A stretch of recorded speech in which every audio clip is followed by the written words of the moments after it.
वो संत मथुरा में रहते थे, नामनिष्ठ संत थे, बहुत भजन करते थे। सेवा विवाह में उनकी ज्यादा रुचि नहीं थी। सेवा करना बड़ा मुश्किल काम है। हाँ, पहले खुद उठो, फिर खुद नहाओ, फिर इनको उठाओ, और उठते ही नहाते नहीं है, फिर दूध पिएंगे, हाँ, फिर उसी में लड्डू पालेंगे, और कई बार तो नहावे तो पहले ही नाश्ता कर लें। सब कर कर आके फिर इनकी इच्छा हो तो इन्हें नहवाओ, नहीं तो ऐसे ही तैयार कर दो। बहुत सेवा है। और फिर जल्दी से इनको ही भोग लगाओ, फिर स्वयं पाओ, फिर इनको सुलाए दो, जब ये सो जाएं फिर स्वयं सो। हर चीज में पहले इनको निवेदन करना पड़े। तो वे नामनिष्ठ संत थे, नाम में उनकी रुचि। एक दिन वो रोज ब्रजवासियों के यहाँ जाते थे और आटे की भिक्षा लेके आते थे, और आटा लाकर के उसमें यमुना जल मिला के उसको गूंद के उसी का टिक्कर बना के पका के बढ़िया प्रेम से ठाकुर जी के नाम रूप को ही स्मरण करके उसका भोग लगा के रूखे आटे की रोटी टिक्कर ही पाते थे। ये उनकी सेवा। और वो भी इसलिए पाते थे ताकि इतना मिल जाए, ताकि जासे मैं भजन कर सकूं। लेकिन वो जिस मैया के यहाँ जाते थे नित्य सेवा के लिए, वहां पर ठाकुर जी को मदन मोहन स्वरूप विराज रहे हो। आज भी हैं मदन मोहन लाल जी। मदन मोहन स्वरूप को भाव आयो कि इन बाबा से सेवा स्वीकार करनी है। और ये लाल जी की बड़ी लीला है, जाए सेवा को ABCD भी ना आवे, वाकई यहां से सेवा ले लें। जैसे कि मैं मोसों बिल्कुल सेवा ना आती। एक समय की बात पर आज बंधुओं संवाद चल रहा है, अब एक आध घंटा में तो जानो ही है, तो फिर अब क्या शुरू करूं, इसलिए बात वार्ता ही कर लें हम। इनकी सेवा मुंह पे आती नहीं। श्रृंगार कैसे होता है मैं जानता ही नहीं था। अच्छा, एक बात और, बड़े स्वरूप का श्रृंगार करना बहुत आसान है। हाँ, वो दिखता है ना दूर से कि हाँ नेत्र पास हैं, ठाकुर जी कुंडल सुंदर लग रहे हैं, और उसमें पूरे हाथ चलते हैं। इनके सेवा में उंगली चलती है, और यहां से यूं ऐसे। कैसे हो सेवा, खुद ही करवाई इन्हें। ऐसे ही वो बाबा पे मन आ गयो, भिक्षा लेवे के लिए आए, सो मैया ने आटे की भिक्षा दे दी। बाबा जैसे चले गए, सो रात्रि में मैया के स्वप्न में ठाकुर जी प्रकट है गए, रोने लगे। मैया बोली, लाल जी कहा भय हो, मैंने सेवा में कोई अपराध कियो? बोले, ना मैया, मैं बड़ो प्रसन्न हूं आपकी सेवा से, लेकिन मेरो मन है रहे हो। कहा, वो जो बाबा रोज भिक्षा लेवे आवे ना, मुझको उनसे सेवा लेनी है। मैया बोली, तो आज्ञा करो। बोले, आज्ञा यही है, कल वो आमे तो उनको भिक्षा के रूप में मुँह दे दियो, मैं उनके संग चलो जाऊंगा। मैया बहुत रोई, मेरी सेवा में कोई कमी? लाल जी बोले, मैया तेरी सेवा पूर्ण है गई, मैं तो नित्य रहूंगा, तू तो कल चली जाएगी। मैं तो नित्य विराजे हुआ रहा हूं, मैं अपनी आगे की व्यवस्था कर रहा हूं। तो को तो कछु दिना में चलो जानो है, मैं कहां सेवा करवाऊंगा अपनी, तो मुझको बाबा को दे दे। मैया बोली, मेरा तो मन न माने, आप मेरे हृदय हैं। बोले, प्रभु आप कृपा करो, मुझको उन्हीं को दे दो। दूसरे दिन बाबा जैसे ही पधारे, मैया रोती रोती गई, बाबा तुमने कहा कर दियो, कोई टोना टोटका कियो? बोले, कहा मैंने कहा कियो मैया? अरे मेरो लाला रो रहा है, रात भर रोयो कि मुझको बाबा के पास जानो, उनके पास ही रहूंगा, उनसे सेवा लूंगा। मैया, कहाँ है ठाकुर जी? बोले, भीतर विराज रहे हैं। ठाकुर जी देखे, बोले, आप रात्रि सपने में आज ठाकुर जी आवे तो कह दियो मुंह पे सेवा वेवा ना आवे, और ना मुंह पे जगह न बिठावे की, सुलावे की, खिलावे की, मुंह पे कछू ना है। भोजन के नाम पे केवल या सूखे आटे में यमुना जल मिला के वही की टिक्कर बना के पाऊं मैं। अगर इनको स्वीकार हो, मेरी कुटिया में न एक सी जगह बा में बैठनो स्वीकार हो, न सैन सैया है, कछू ना है मेरे पास, ये सब व्यवस्थाएं मेरी हैं। यदि इनको स्वीकार हो तो ले जाऊंगा, नहीं तो मैं अपनो नाम जप में ही प्रवृत्त रहूंगा। मैया ने कही, हाँ तुमने बढ़िया बताई, बढ़िया मैं बता दूंगी, बहुत बुरी व्यवस्था है, मना कर दूं, मत जा। रात्रि में ठाकुर जी प्रकट हुए, मैया तेने दियो नहीं? बोला, अरे बाकियां कछु व्यवस्था ना है, छोटी सी कुटिया में रे, भोजन पानी कछु करे ना है, तुम्हें कछु खवावेगो ना, तुम्हें 8-8 बार भोजन करनो दिन में। कल हमारी समधन कह रही है, इतने बड़े बड़े उनके सामने, श्रीनाथ जी के सामने वो हमें मोहन थार, सागर और एक आध नाम है भर भर के हमें। गोवर्धन पूजा पे तो नियम है, जब तक ठाकुर जी की नाभि ना ढक जाए इतना ऊंचा ऊंचा भोग लगाओ ठाकुर जी के आगे, कितनो खावे, फिर वो या को पेट ना भरे, 8-8 बार पावे दिन में, खावे को बड़ो प्रेमी। बोले तुम इतना खाओ, बाबा कैसे खवावे को? बोले मैया चाहे कछु नहीं खवावे, चाहे मुंह को एक कोने में रखे, मुंह को नवावे धुआवे ना, लेकिन मुंह को वहां से सेवा चाहिए, वहां की सेवा में सुख मिले। मैया बोली तुम्हें जानो है तो तुम कैसे जाओगे? दूसरे दिन बाबा आए, बाबा इन्हें कोई व्यवस्था ना चाहिए, कछु ना चाहिए, यूं कह रहे हैं जैसे बाबा रखेगो वैसे रह लूंगा, लेकिन रहूंगा उन्हीं के पास। बाबा बोले ठीक है लाओ दो। ठाकुर जी आए, तो ठाकुर जी को लेकर के अपनी कुटिया में लाए, एक कोने में नेक हल्क को पत्रों से कपड़ा बिछा के अब ठाकुर जी को विराजमान कर दियो। अब बाबा को तो रोज को 20-21 घंटा को नियम नाम जप को, बाबा अपनो नाम जप करे, ठाकुर जी बैठे कोने में बड़े मस्त आनंद है रो ने, लेकिन 10-12 घंटा तक तो भूख रोक ली ठाकुर जी ने। बाकी बात देखी भाई बहुत तगड़ो भजन है, 22 घंटा 20 घंटा बैठ के कुछ खावे ही ना है। 20 घंटा बाद भजन करने के बाद उनको ने थोड़ी नींद आई तो थोड़े सो गए। सोवे के बाद में उठे, स्नान ध्यान करके भिक्षा में आटो लेकर के आए, वहां में यमुना जल मिला करके वह आटे को गूंद करके टिक्कर बनाने लगे। कोने में बैठे ठाकुर जी के मुंह में पानी आ गया, हाँ भैया तू कछु दे, तू साधारण रोटी दे, कछु कबाब। ठाकुर जी के सन्मुख एक पत्तल लगा करके वापस सूखी रोटी केवल जो वो बनाते ठाकुर जी के सन्मुख पधरा दी। जैसे ही ठाकुर जी के सन्मुख पधराई है, ठाकुर जी ने प्रेम से पाए हो। प्रेम से पावे के बाद में ठाकुर जी बाबा ने अपनो भोजन कियो, भोजन आदि करके बाबा फिर से भजन में बैठ गए। जैसे ही भजन में बैठे तो 5-10 घंटा बाद ठाकुर जी प्रकट भये और प्रकट होकर के वाके हृदय में कहने लगे, बाबा मोको तुम्हारी सेवा में खूब आनंद आ रहा हो, तुम्हारी कुटिया में खूब सुख मिल रहा हो, सब बहुत सुखी है रहूं मैं, लेकिन बाबा मैं बस इतना निवेदन कर रहा हूं कि आप आटो तो लेके आओ ही हो, नेक नमक और ले आया करो। वह आटे में नेक नमक डाल दोगे तो नेक तो स्वाद आवेगो।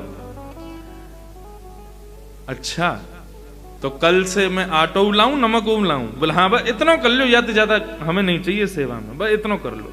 बाबा बोले ठीक है। अब सबके यहाँ गए आटो लेवे के काजे, तो बोले कि नेक नमक और दे।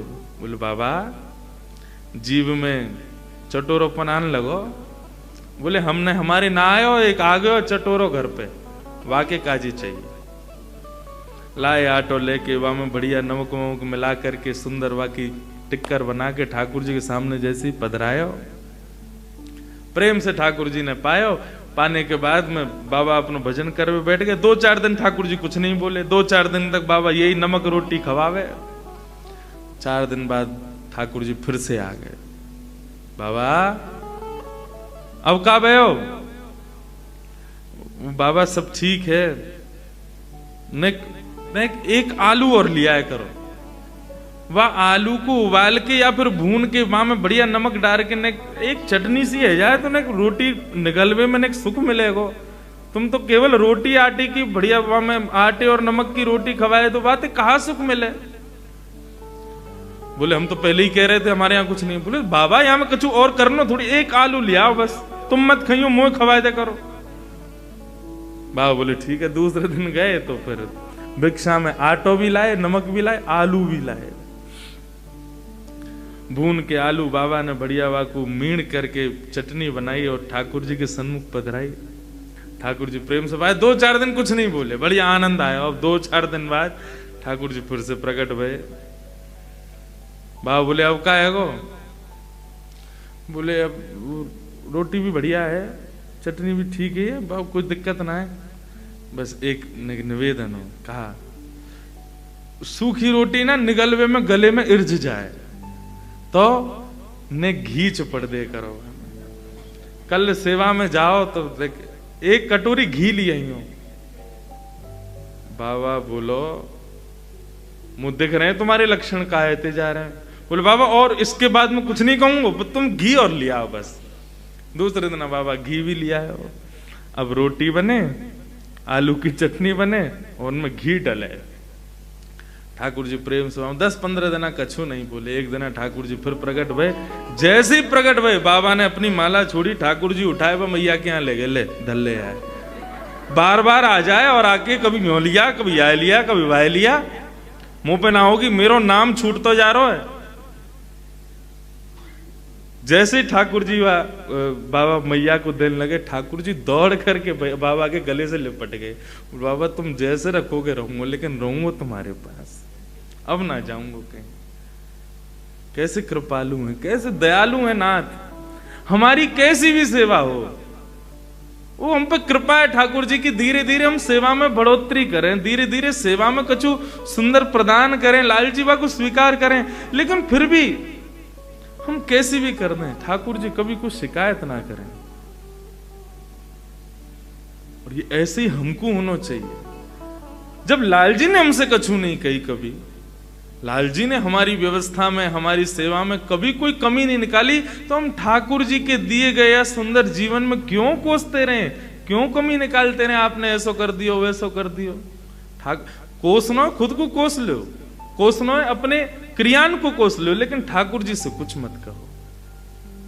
ठाकुर जी ने तो सब प्रेम से प्रदान किया है।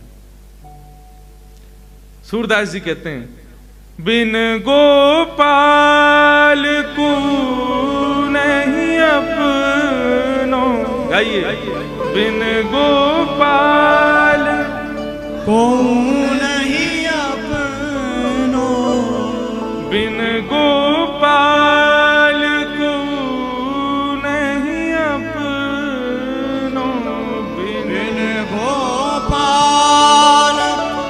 को नहीं अपनो, जासों की रहती रे,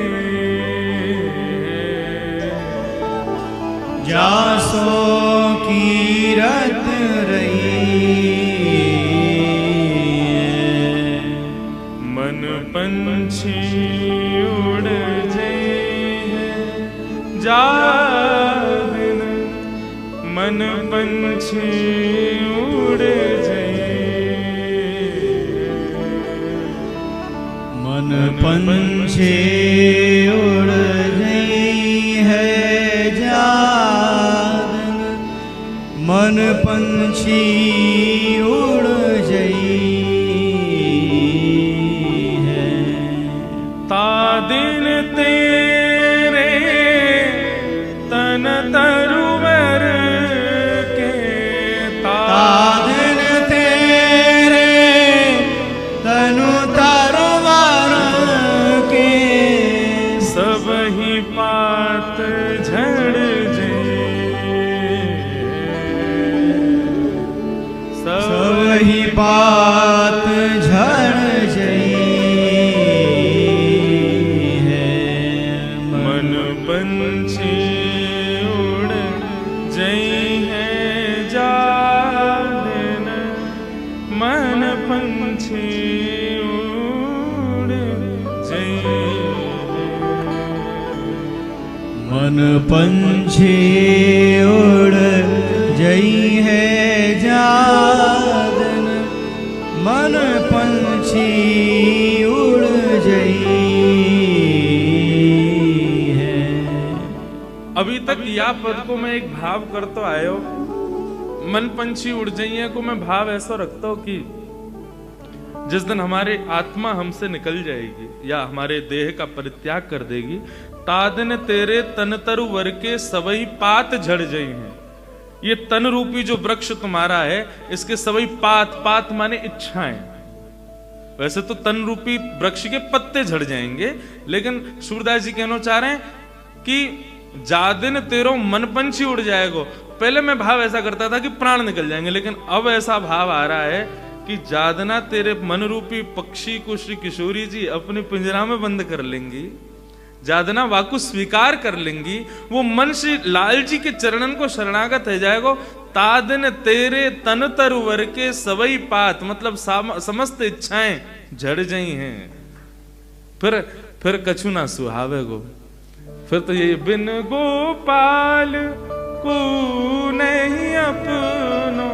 श्रीमद् भागवत में सबसे पहली स्तुति है श्री कुंती जी की, और वो कुंती की स्तुति में एक बात ऐसी है, केवल एक शब्द ऐसा है जिस शब्द की वजह से 18,000 श्लोकों में सर्वश्रेष्ठ श्लोक वही माना जाता है जो कुंती ने गाया है। और वो शब्द ही सुन लो केवल, क्या है वो कह रही है, त्वयैव नाथेन मुहुः विपद्गणा। त्वयैव नाथेन। श्री श्यामा जी को, ठाकुर जी को सबसे ज्यादा कष्ट कब होता है? जब उनका सेवक, उनका अर्चक, उनका दास जब यूं कहे कि मैं तो अनाथ हूं, मेरा कोई ना है, तब किशोरी जी, ठाकुर जी को सबसे ज्यादा बुरा लगे। यानी ये बात कह कैसे दई? जब हम बैठे यहाँ के माथे तो फिर यूं क्यों कह रहे हो कि मेरा कोई ना है? यूं कहता हूं हाँ, संसार में मेरा कोई नहीं है, यदि कोई है तो केवल श्यामा जी मेरी हैं, केवल ठाकुर जी मेरे हैं, बिन गोपाल को नहीं अपनो। श्री कुंती जी कहती हैं त्वयैव नाथेन। हम सब कहते हैं तुम हमारे थे प्रभु जी, तुम हमारे हो, तुम हमारे ही रहोगे ओ मेरे भगवान। लेकिन कुंती क्या कहती है? इस संसार में आप ही केवल मेरे हो। हम कहते तो हैं लाल जी हमारे हैं, लेकिन ये कौन है? बोले ये मेरी पत्नी है। ये कौन है? ये मेरी बेटी है। ये कौन है? ये मेरे सब परिवार के लोग हैं। इनको भी तो तुमने मेरे की उपाधि दी रखी है। ठाकुर जी कहते हैं जब ये सब तुम्हारे हैं तो फिर मैं तुम्हारा। इतने सारे लोगों ने एक हृदय में कैसे रखोगे? प्रेम गली अति सांकरी तामे दो ना समाए, एक ही आमेंगे। लाल जी हृदय में आमे क्यों ना, वो पहले ही झांक ले। अच्छा ओ भाई इतने सारे भर रखे हैं आने, उन्हें एक सी गली में भिज गए सबरे, पहले सबन को निकार, तब लाल जी आमेंगे, तब लाल जी पधारेंगे। जब अपनों करी जाने गिरधर, जब अपनों कर जाने, जब अपनों कर जाने गिरधर, जब अपनों कर जाने। ताको मैंने भक्तन की सेवा, ताको मन भक्तन की सेवा, ताको मैंने भक्तन की सेवा, ताको मन भक्तन की सेवा। संत चरण रज सदा लुभाने, संत चरण रज सदा लुभाने। जब अपनों कर जाने गिरधर, जब अपनों कर जाने, जब अपनों कर जाने गिरधर, जब अपनों कर जाने। संतन में मति, संतन में गति, संतन में मति, संतन में गति। कई बार हम सेवा में एक अपराध करते हैं। देखो एक चीज का विशेष ध्यान रखना, ठाकुर जी की, किशोरी जी की सेवा में कोई अपराध हो जाए क्षमा है, वो उतना नहीं गिनते हुए, लेकिन उनकी सेवा के मध्य में किसी भक्त का अपराध, किसी वैष्णव का अपराध, किसी संत का अपराध, ये ठाकुर जी कभी स्वीकार नहीं करते।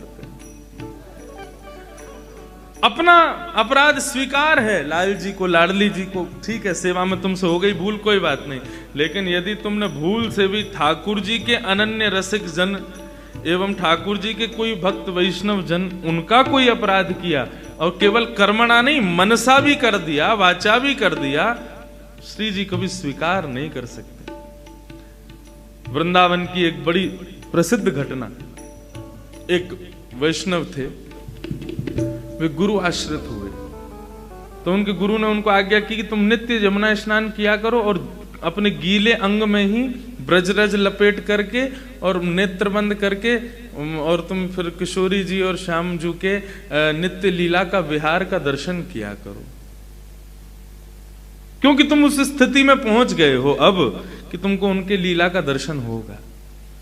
तो नित्य जाते यमुना स्नान करके और पूरी ब्रजरज में लेट के जब पूरे ब्रज में रज में संलिप्त हो जाते तो यमुना पुलिन पर ही नेत्र बंद करके बैठते, तो उनको श्याम सुंदर और किशोरी जी प्रकट होकर के दर्शन देते थे। ऐसा अद्भुत उनको लीला का दर्शन होता था। एक बार जब नेत्र बंद करके बैठे तो ठाकुर जी का अद्भुत स्वरूप, ये पद मुझे बहुत प्रिय है। ठाकुर जी दर्पण लेकर के बैठे हैं और श्री किशोरी जी सब पूछ रहे हैं, बताओ दोनों में कौन सुंदर लग रहा है? तुम सुंदर लग रही हो कि मैं सुंदर लग रहा हूं? ये भी 2-3 दिन से आ रहा था, अब गाऊंगा, लेकिन अब जाते जाते गा जाऊं। बहुत प्रिय है मुझे ये पद। तेरो मुखनी को की मेरो श्यामा प्यारी, तेरो मुखनी को की मेरो श्यामा प्यारी, तेरो मुखनी को की मेरो श्यामा प्यारी, तेरो मुखनी को की मेरो श्यामा प्यारी। केवल सुनने से काम नहीं चलेगा, ठाकुर जी की लीला को नेत्र बंद करके दर्शन करो। ठाकुर जी आरसी हाथ में लेके बैठे हैं, श्याम सुंदर के बगल में किशोरी जी बैठी हैं। सुंदर भाव को अपने हृदय में स्थापित करो और उच्च स्वर में गाओ मेरे संग। तेरो मुखनी को की मेरो श्यामा प्यारी, तेरो मुखनी को की मेरो श्यामा प्यारी। दर्पण हाथ लिए दर्पण हाथ लिए नंदन, दर्पण हाथ लिए नंदन, दर्पण हाथ लिए नंदन। साची कहो वृषभानु दुलारी, साची कहो वृषभानु दुलारी। तेरो मुखनी को की मेरो राधे प्यारी, तेरो मुखनी को की मेरो राधे प्यारी। तेरो मुखनी को की मेरो श्यामा प्यारी, तेरो मुखनी को की श्री राधा रमण प्यारी।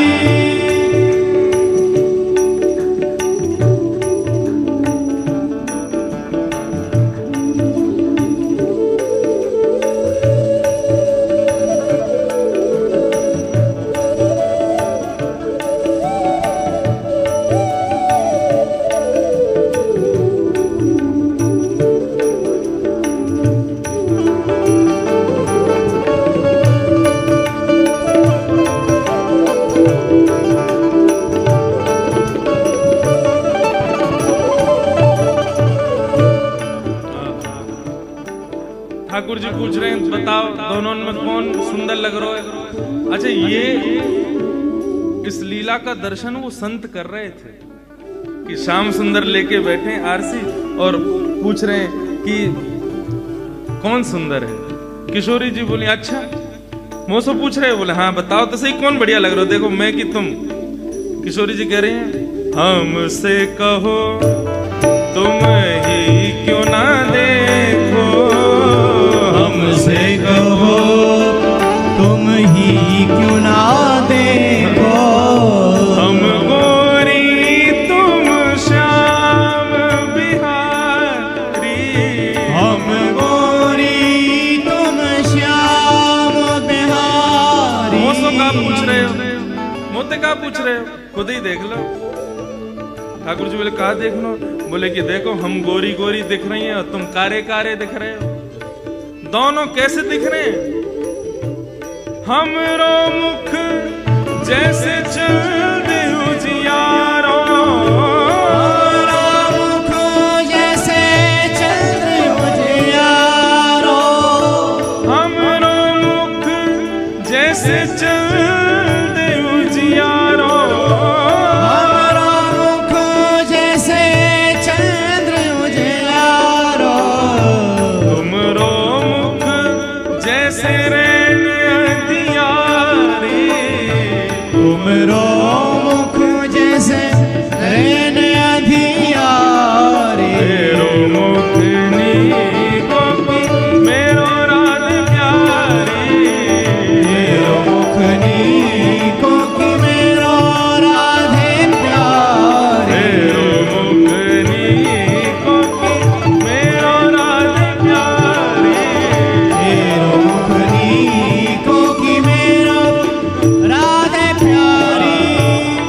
लाल जी नाराज है गए, तुमने हमको अंधेरो बोलो? बोले हो तो बोलूंगी, और मैं क्या बोल रही हूँ को तुम खुद देख लो आरसी में कैसे काले काले लग रहे हो। हमें देखो कैसे, हमें देख के दर्पण भी शर्मा रहे, इतनी बढ़िया लग रही है, इतनी प्यारी लग रही है। ठाकुर जी बोले एक बात मत भूलो, आपने अभी अभी कही कि आपको मुख जैसे चंद उजियारो और मेरो कैसे जैसे रैन अंधियारी। लेकिन किशोरी जू, जब तक अंधेरो ना होवे ना चंद्रमा दिखे ना है, जब तक मैं ना आऊंगा ना संग में, तब तक तुम्हें कोई पूछेगा ना, तुम देखोगी ही ना।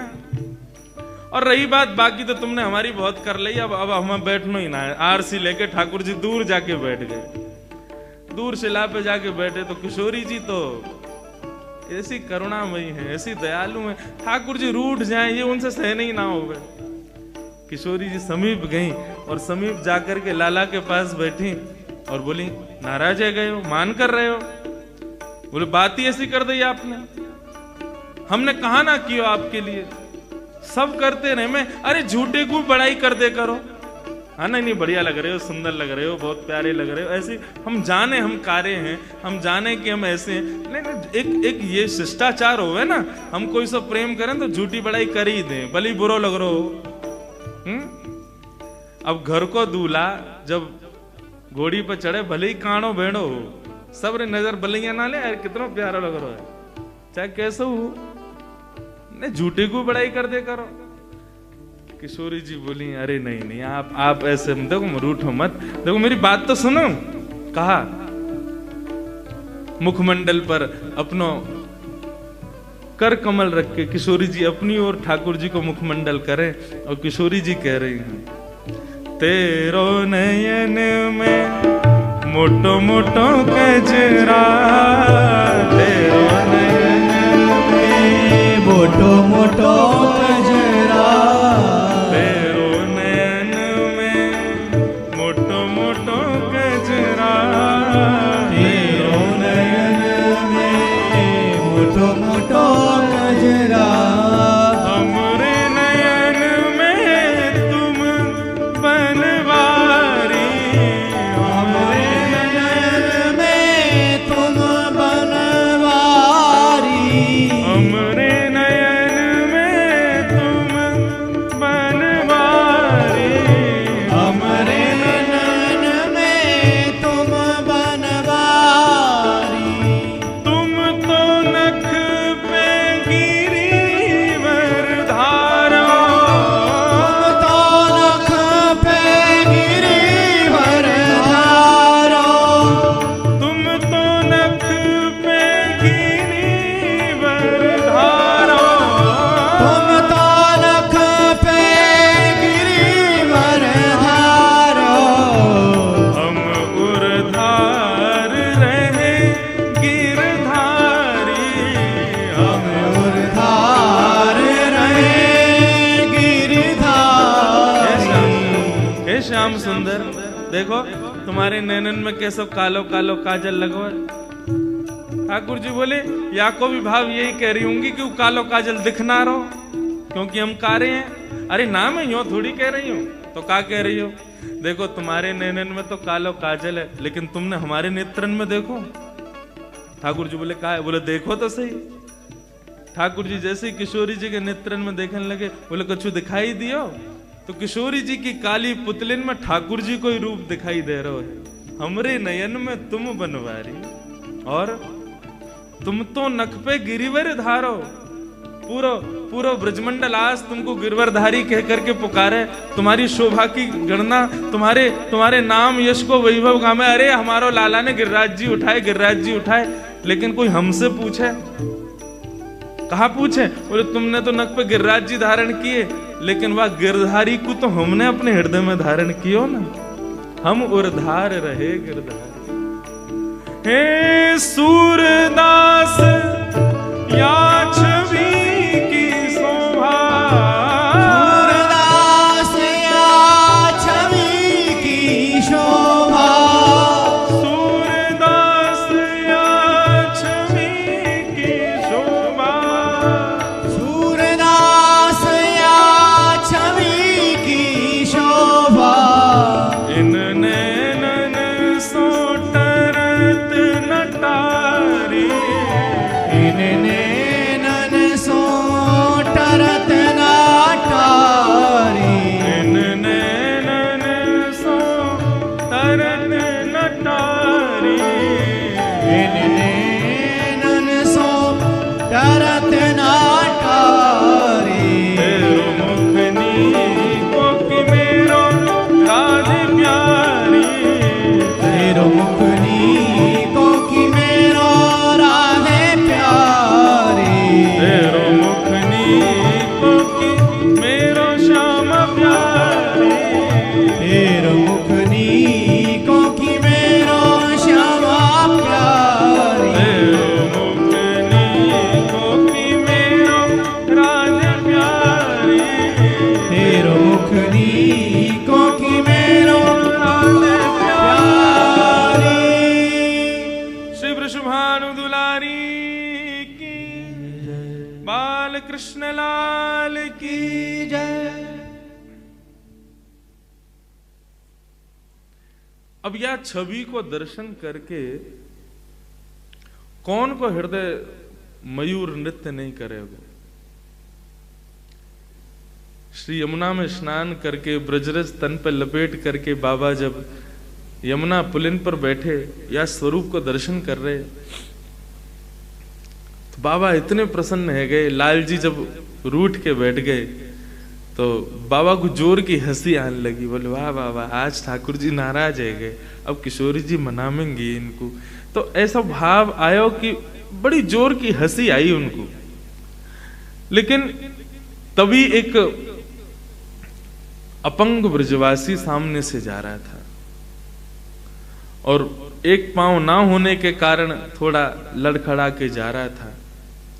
तभी बाबा की जोर की हंसी निकली तो वह ब्रजवासी के मन में ये भाव आयो कि बताओ कैसो पाखंडी ढोंगी बाबा है, यहाँ पे ब्रजरज लपेट के बैठो है और मेरी दुर्बलता पे हंस रहा है। ये मन में भाव उस ब्रजवासी के आया, उसने कुछ कहा नहीं।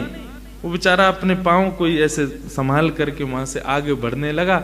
उसके मन में केवल ये भाव आया कि बताओ बाबा कैसो मुंह पे हंस रहा है। लेकिन बाबा तो लीला में हंस रहे थे। जब उस ब्रजवासी के मन में ये भाव आया कि बाबा मुंह पे हंस रहे है, तो सुंदर युगल स्वरूप जो बाबा के नेत्रन में लीला कर रहे हो, वो लीला करते करते अंतर ध्यान हो गया। कुंज दिख रही है, लता पत्र दिख रहे हैं, सघन कुंज के दर्शन है रहे, लेकिन श्याम सुंदर और किशोरी जी नहीं दिख रहे। बाबा अपने ध्यान लीला में भीतर और प्रवेश करें, सब जगह खोजें, हे श्याम सुंदर कहाँ चले गए, हे किशोरी जी कहाँ हो। सब जगह घूम रहे हैं, विचरण कर रहे हैं, लेकिन ठाकुर जी नहीं मिले। बहुत देर प्रयास करने के बाद जब उनकी समाधि टूटी, नेत्र खोले, नेत्र खोलने के बाद पुनः यमुना जल में स्नान किया, फिर से तन पे ब्रजरज लगा के फिर नेत्र बंद करके बैठे, लेकिन ठाकुर जी प्रकट नहीं हो गए। भाव विह्वल हो गए, रुदन करने लगे, अपने गुरु के पास गए दौड़े दौड़े। बोले लाल जी को ऐसो मंगल स्वरूप को दर्शन कर रहे हो, लेकिन पतो ना कहा अपराध मोसो है गयो कि श्री श्याम सुंदर मुंह को अकेले छोड़ के चले गए। ठाकुर जी कहीं प्रस्थान कर गए। हे गुरुदेव, आज्ञा करो, मैं कहा करूं। तब उनने कही कि देखो, श्याम सुंदर और किशोरी जी कभी अपराध बन जाए ना उनकी लीला में, सेवा में, तो क्षमा कर दें। निश्चित ही तुमसे कोई वैष्णव को अपराध है गयो है, कोई ब्रजवासी को अपराध तुमसे बन गयो है, और भले ही तुमने मनस्थिति तुम्हारी नहीं होगी उनको अपराध या अपमान करवे की, लेकिन तुमसे है गयो है बस। ठाकुर जी सब स्वीकार करें, लेकिन ब्रजवासी वैष्णवन को कोई बिना किसी प्रयोजन के भी कोई अपराध मतलब कियो नहीं है, बन गयो है, वो भी ठाकुर जी स्वीकार ना करें।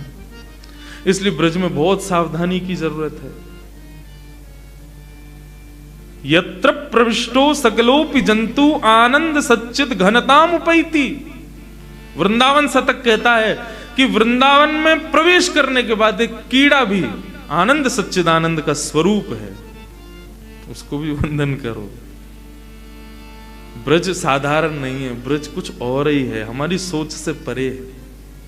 हम ब्रज ही समझ जाएं तो किशोरी जी समझ आ जाएं, हम ब्रज को ही नहीं जानते अभी। लाला तो सो कोई ब्रजवासी को अपराध है क्यों है? मैंने तो कियो नहीं, बोले तेने ना कियो, लेकिन तो से हुए गए हो है। अब कहा करूं? बोले एक ही उपाय है। कहा? बोले एक ब्रजवासी की बिना प्रयोजन के अपराध करवे के पीछे अब तो को जब जब तेरे सामने कोई भी ब्रजवासी आवे वाको दंडवत प्रणाम कर और सबसे क्षमा मांग, चाहे वो वाको रूप कैसो भी हो, चाहे वाको स्वरूप कैसो भी हो, माने वस्त्र वो भले ही मोहते कछु भी बोल रहा हो, लेकिन ब्रजवासी है, वाको दंडवत प्रणाम करके क्षमा मांग कान पकड़ के। भले ही वाको तने अपराध नहीं किया, लेकिन तो को अब जब तक श्याम सुंदर किशोरी जी प्रकट ना होंगे तब तक सबको प्रणाम कर, संतन को भंडारो कर, सब संतन से क्षमा मांग। या ब्रज की महिमा को जान लाला, या ब्रजवासी जो जन्म ले रहे हैं सब ठाकुर जी के प्राण हैं, इनको कोई भी प्रकार को कष्ट देना माने ठाकुर जी की रोंग खींचने के समान है, इनको अपराध मत करें। उनने जाकर के महाराज भंडारो करायो, सब संतन को झरा भंडारे के काज निमंत्रित कियो, दुनिया भर के संत पधारे, खूब ब्रजवासी पधारे, सबके चरणन में लेट लेट करके दंडवत प्रणाम करें और सब कान पकड़ के कहें मुझको क्षमा कर दो। अब आप किसी का अपराध नहीं किया, उससे भी क्षमा मांगोगे तो अनायास ही, अरे भैया कान मत, अरे भैया, अरे हाँ ठीक है कियो क्षमा, ये भाव होता है। सब ब्रजवासी एक संग खड़े होकर के उनको आशीष देने लगे, अरे भैया तेने कुछ कियो ही ना, हमने क्षमा कियो नहीं, बस आप बस मेरे सिर पे हाथ रख के मैंने ना कियो सही मुझ कह दो कि मैंने क्षमा कियो। सबन को लाडली जी को स्वरूप जान करके, सबन को श्याम सुंदर को स्वरूप जान के उन्होंने प्रणाम करके जब क्षमा मांगी, अनंत ब्रजवासियों ने एक संग जब उनको क्षमा कियो, तब दौड़ करके गए यमुना में कूदे, जैसे ही गीलो अंग भयो वापे ब्रजरज लपेट करके जैसे ही नेत्र बंद करके बैठे, सुंदर सघन कुंज में श्यामा श्याम फिर विहार करने लगे, फिर नित्य लीला दिखाने लगे। ठाकुर जी अपनों सेवा को अपराध क्षमा कर दें, लेकिन अपने किसी वैष्णव भक्त वृंद को कोई अपराध हमसे आ जाए, ठाकुर जी वाकू कभी क्षमा ना करें। इसलिए अपने मन में भी कभी किसी के लिए दुर्भाव, और विशेष रूप से ऐसा व्यक्ति जो ठाकुर जी की सेवा में हो, चाहे वो नहीं है अच्छा, चाहे उसके हजारों अवगुण हैं, आपको दुनिया के लोगों ने कहा कि वो ऐसा है ऐसा, ठीक है, चार लोगों के बीच में तुमको बोलना भी पड़े ना कि हाँ नहीं वो ऐसा ही है, बाद में जाके किशोरी जी से ही क्षमा मांग लेना, नहीं मुंह कोई के बारे में कछु गलत ना है कहना। सब ठाकुर जी किशोरी जी के सेवा के अधिकारी हैं, भले ही सूक्ष्म रूप से ही सही, कछु तो सेवा कर रहे हैं, हम वा को अपमान क्यों करें, हम वा को अनादर क्यों करें, या को विशेष ध्यान रखो। आपको अनुभव है जाएगा आपको ऐसा लगेगा आज बहुत जरूरी काम है, आज सेवा मैं ना कर पाऊंगा, अरे अपनी बहू से कह जाओगे, अपने बालकन से कह जाओगे, या कोई और से कह दोगे आज सेवा तू कर दी, वो बहुत जरूरी काम है। किशोरी जी से बार बार कह दोगे आज मैं सेवा में नहीं आ पाऊंगा, कल से आऊंगा। ये मत समझियो कि तुम्हारा काम आ गयो या हमारे तुमने सेवा नहीं करी। आज तुमसे कहा भयो कि किशोरी जी ने अपना स्पर्श तक नहीं करवाया तुमसे, तुमको अपने सामने तक बैठानो मंजूर नहीं कियो, तुमको देखनो तक मंजूर नहीं कियो। मोते तो बहुत हो गए लाल जी, कई बार सेवा में ना भी कर पाऊं व्यस्त होने के कारण। बालक को नेकत सिखा रखी है, वो एक यहीं बैठे कहाँ गए हैं, वो करते हैं सेवा कभी कभी श्रृंगार, लेकिन मैं ही धरा हूं ठाकुर जी को, बाकी की सेवा वो कर ले, मन में भाव आ जावे। कल वो फलाने फलाने व्यक्ति के बारे में कुछ कह रहे थे ना, उसी का ठाकुर जी ने आज देखो रूठ गए, आज सेवा नहीं करवा रहे और हमें व्यस्त कर देंगे, हम सेवा में जा ही ना पाएंगे। अन्यस्य दोष गुण चिंतनमाशु मुक्त्वा सेवा कथा रस महो नितराम पिबत्वम्। श्रीमद् भागवत में कहते हैं सेवा और कथा का अधिकार किसको ठाकुर जी प्रदान करते हैं? बोले जो अन्यस्य दोष गुण चिंतनमाशु मुक्त्वा, दूसरों में दोष गुण देखना जो बंद कर देता है, ठाकुर जी उसको स्वीकार करते हैं, उसको प्रदान करते हैं। बंधु श्रीमद् भागवत ना मुझसे पूछते हैं आपको सेवा किसने सिखाई? मैं बताऊं, मुझे भागवत जी ने सेवा सिखाई है। श्रीमद् भागवत में ही भाव इतने वर्णित हैं, ठाकुर जी को क्या प्रिय है, ठाकुर जी कैसे प्रसन्न होंगे, ठाकुर जी को क्या सेवा में चाहिए, ठाकुर जी को कैसा भाव प्रिय है, कैसा भाव, सब भागवत। मुझे सेवा का अधिकारी जितना भी हूं, नेक्स्ट 100 ही सही, इतनी बढ़िया तो ना होवे, लेकिन जितनी होवे ठाकुर जी ने, वो भागवत जी ने सिखाई है।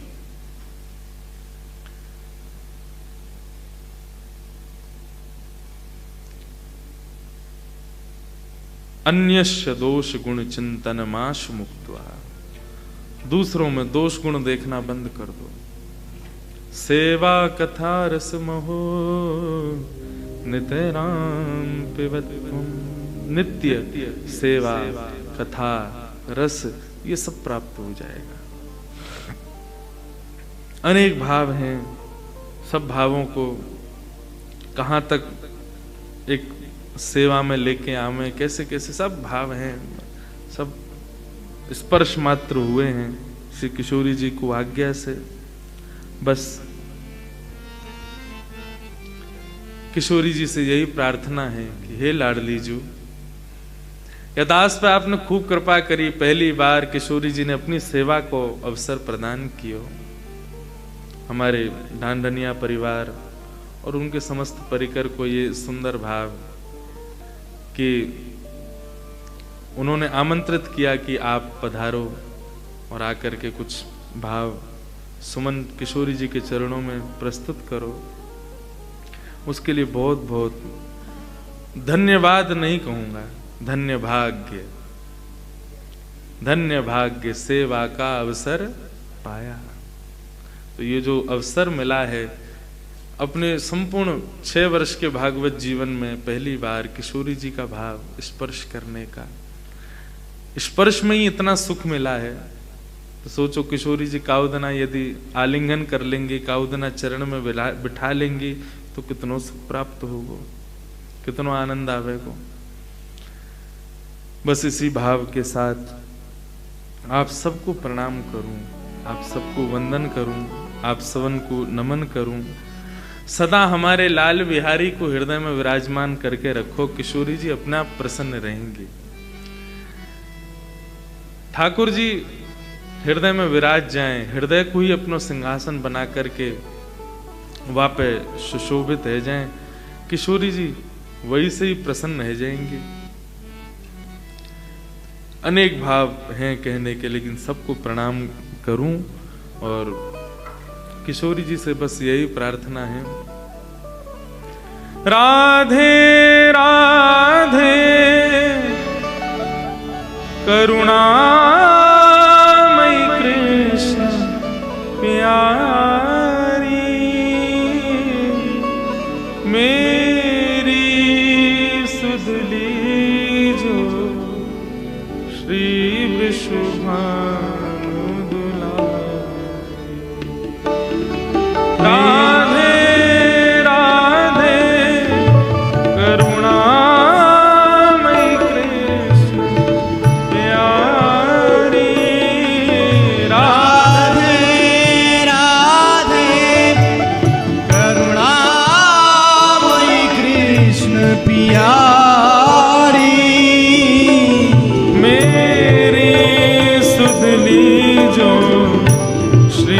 वृषभानु दुलारे।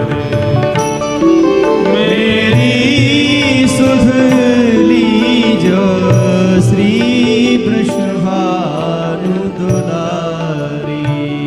ओ मेरी सुध लीजो श्री वृषभानु दुलारे।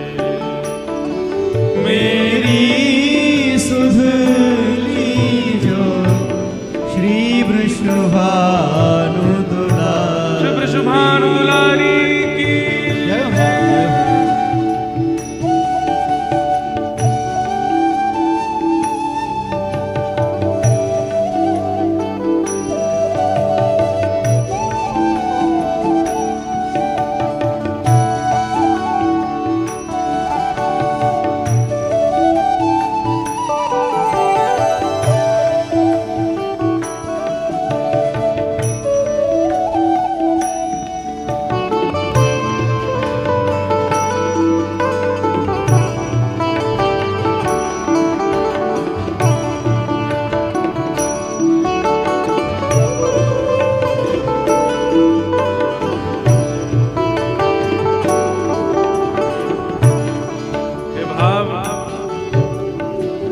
ठाकुर जी गा रहे हैं किशोरी जी के चरणों में, मेरी सुध ली जो श्री वृषभानु दुलारी। जब ऐसा भाव आता है कि ठाकुर जी जब भागवत कथा अनुसार जब ब्रजमंडल छोड़ करके मथुरा गए तो उधो मोहे ब्रज विसरत नाही, मैं ब्रज को भूल नहीं पा रहा हूं। तब वृंदावन की राह में देखते हुए ठाकुर जी किशोरी जी से प्रार्थना करते हैं, हे किशोरी जी, मुझको पता है कि आपने कौन से अपराध को मुझको ये भाव प्रकट किया है, क्योंकि रास विहार के मध्य समस्त गोपीन को मैंने विरह प्रदान कियो ना, यही मारे आपने मुझको विरह प्रदान कियो है। मुझको ब्रज से विरह दे रही हो, अपने स्वरूप से विरह दे रही हो, तो उस भाव के मध्य में श्याम सुंदर किशोरी जी के चरणों में ये भाव कह रहे हैं, हे किशोरी जी, हे अखिल लोक चूड़ामणि कीर्ति किशोरी। हे अखिल लोक चूड़ामणि कीर्ति किशोरी। ब्रज भूषण उर्भूषण ब्रज चंद्र चकोरी। ब्रज भूषण और भूषण ब्रज चंद्र चकोरी। ब्रज जीवन जीवनी ब्रज करुणामयी श्यामा।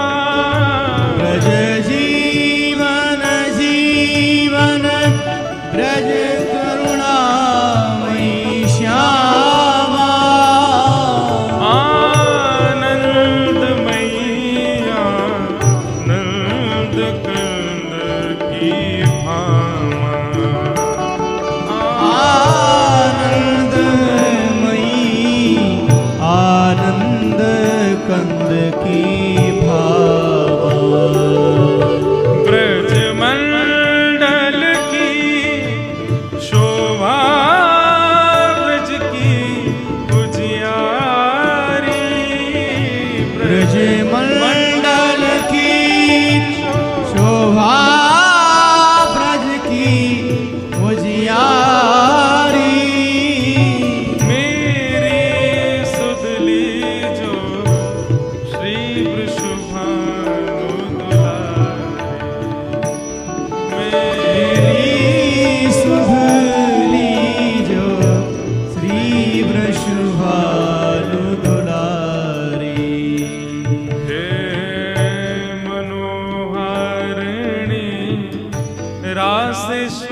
ब्रज बरसाने वारी, मेरी सुधली जो श्री वृषभानु दुलारी, मेरी सुधली जो श्री वृषभानु दुलारी। ओ मेरी सुधली जो श्री वृषभानु दुलारी, मेरी सुधली जो श्री वृषभानु दुलारी। मेरी सुधली जो श्री वृषभानु दुलारी, मेरी सुधली जो श्री वृषभानु दुलारी। श्री वृषभानु दुलारी, ओ श्री वृषभानु दुलारी। श्री वृषभानु दुलारी, ओ श्री वृषभानु दुलारी।